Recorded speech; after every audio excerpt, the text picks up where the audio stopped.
Muito bem, eu sou o Gustavo Ribeiro e esse é o espaço para você que é MEI e que quer mais crescimento com menos estresse, com a burocracia do microempreendedor individual.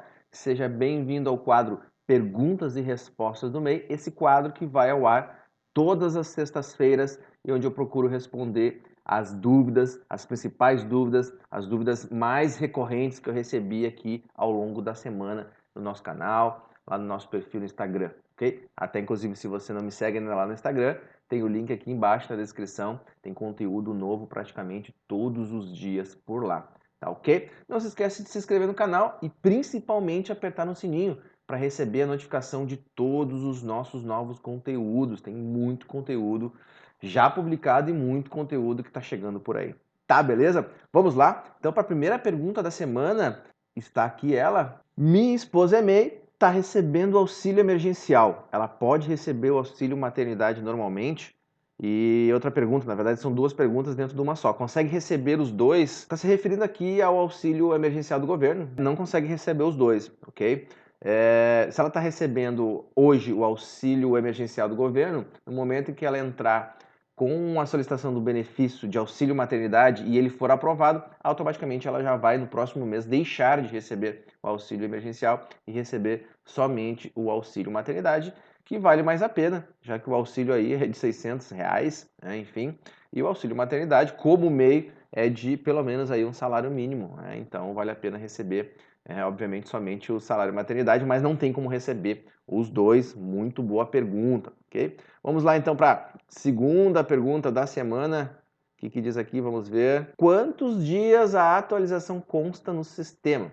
Essa é uma pergunta muito solta, muito abrangente, mas eu acredito que está se referindo aos pagamentos dos boletos DAS, quanto tempo demora para atualizar. A Receita Federal coloca que pode demorar até 15 dias para o pagamento aparecer, para constar, para que eles mesmos consolidem o pagamento realizado. Mas se você estiver pesquisando por aplicativos, é muito comum, né?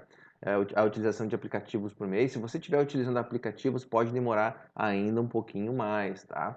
Então, eu sempre recomendo acessar o PGMEI, o site da Receita, lá no portal do empreendedor e ir fazendo esse acompanhamento para verificar se o boleto ele vai ser dado baixo, mas pode sim demorar até 15 dias, tá bom? A própria Receita Federal coloca isso, prazo máximo de 15 dias. Se passar desses 15 dias, aí é importante você verificar, correr atrás para ver o que aconteceu, tá bom? Vamos lá para a terceira pergunta da semana. Vamos lá, que maravilha. Olha só. Minha esposa deixou para pedir auxílio depois de 1 ano e 2 meses. Será que consegue? Que é uma pergunta relacionada ao auxílio maternidade. É uma pergunta muito boa que gera muitas dúvidas entre as mamães microempreendedoras, tá? E aqui é o seguinte, tem que tomar o seguinte cuidado.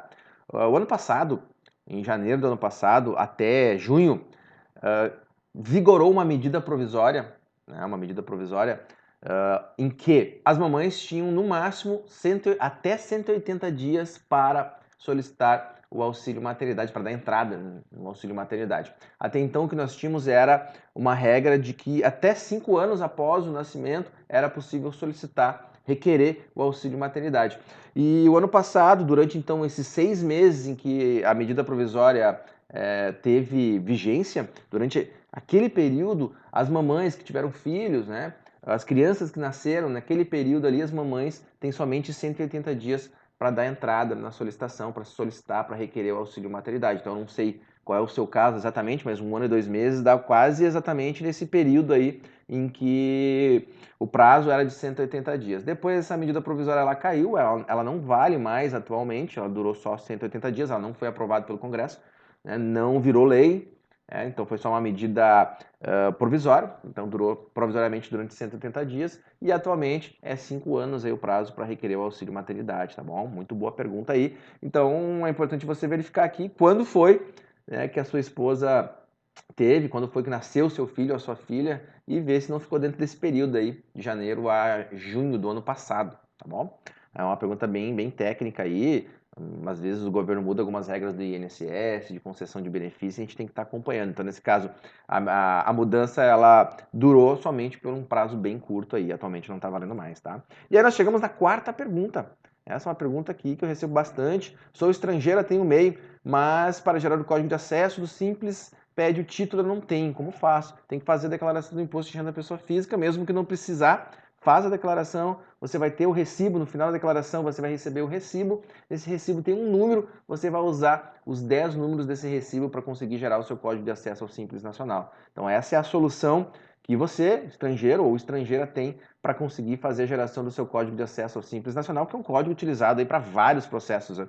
Para parcelamento, para várias consultas de documentos, então é muito importante ter esse código, gerar esse código, e no caso dos estrangeiros, vai precisar utilizar, pode utilizar o número do recibo da declaração de imposto de renda da pessoa física. Você pode fazer essa declaração a qualquer momento, né? Não tem problema nenhum, mesmo que você não precise fazer ela, mas a ideia aqui é fazer a declaração somente, especificamente para obter o número do recibo, tá bom? Então essa é a saída no caso de estrangeiros, por hora, por enquanto, né? Então vamos lá, quinta pergunta, vamos lá o que diz a quinta pergunta. Meu filho de 14 anos pode abrir um MEI? Não pode abrir um MEI, né? Atualmente o registro ele é permitido somente para maiores de idade, então acima de 18 anos, a partir de 18 anos. Existe na legislação, existe nas regras a possibilidade de abrir com 16 anos, desde que você seja emancipado, ou seja, tem todo um processo para isso legal, um documento que comprova que você é emancipado dos seus pais, mas somente a partir dos 16 anos. Então se você tem 16 anos, ou o seu filho, assim que atingir a idade de 16 anos e se emancipar, vai poder registrar uma empresa MEI, caso contrário, somente a partir dos 18 anos. Então, 14 anos pode abrir MEI? Não, não pode de jeito nenhum, ok? Precisa aguardar pelo menos mais 2 anos aí, ou então 4, para não precisar de todo um processo de emancipação. E vamos aí à sexta pergunta da semana, são 7 perguntas.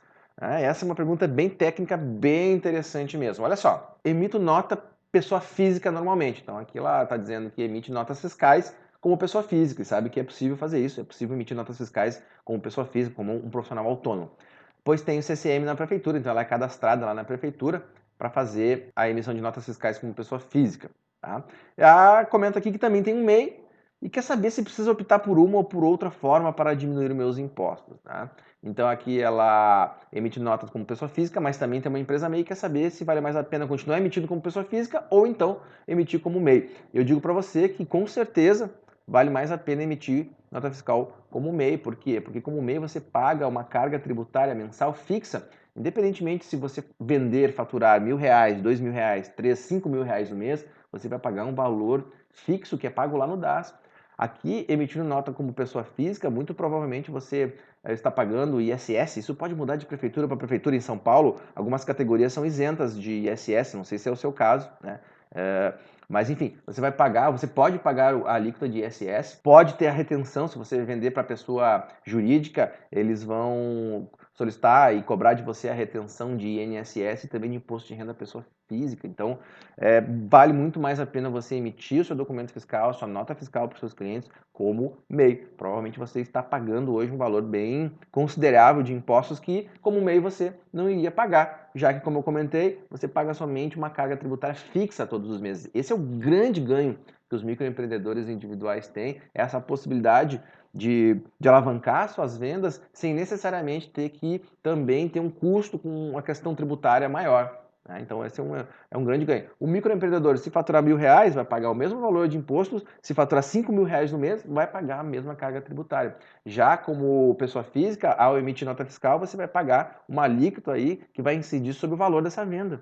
Então quanto mais vender, mais você vai pagar imposto emitindo nota fiscal como pessoa física. Então eu recomendo que você busque entender melhor e passar a emitir seus documentos fiscais como microempreendedor. Excelente pergunta. Vamos lá, a pergunta 7 e a última pergunta da semana, que diz o seguinte: até quanto tempo um MEI pode ficar em débito com a mensalidade sem dar problemas para a empresa? Eu digo o seguinte: desde o primeiro dia que você atrasa o pagamento do DAS, você já começa a ter problemas e pode ter problemas. Primeiro, que se você precisar acessar a cobertura da Previdência Social, se você se acidentar, se você tiver alguma doença, algum problema, e você tiver em atraso com os seus boletos DAS mensais, você já corre o risco de perder esse acesso, já corre o risco de perder esse amparo da Previdência Social. E claro que se você continuar atrasando, tiver vários atrasos durante vários anos, você corre o risco também de ter o seu CNPJ cancelado, suspenso pela Receita Federal. Então, pessoal, essas foram as perguntas da semana. Eu espero de coração que você tenha conseguido entender um pouco melhor como é que funciona todo esse processo relacionado ao MEI, relacionado ao microempreendedor individual. Se a sua pergunta não foi respondida aqui, coloca nos comentários dos meus vídeos aí ao longo da semana e quem sabe na próxima semana você tem aí a sua pergunta respondida no quadro Perguntas e Respostas do MEI, tá certo? Não se esqueça de se inscrever no canal, de novo, aperta no sininho para receber a notificação de todos os nossos novos conteúdos, tem conteúdo novo toda semana e assim também você não perde o quadro Perguntas e Respostas que vai ao ar todas as sextas-feiras. Por hoje era isso, fiquem com Deus, um grande abraço e até a próxima semana.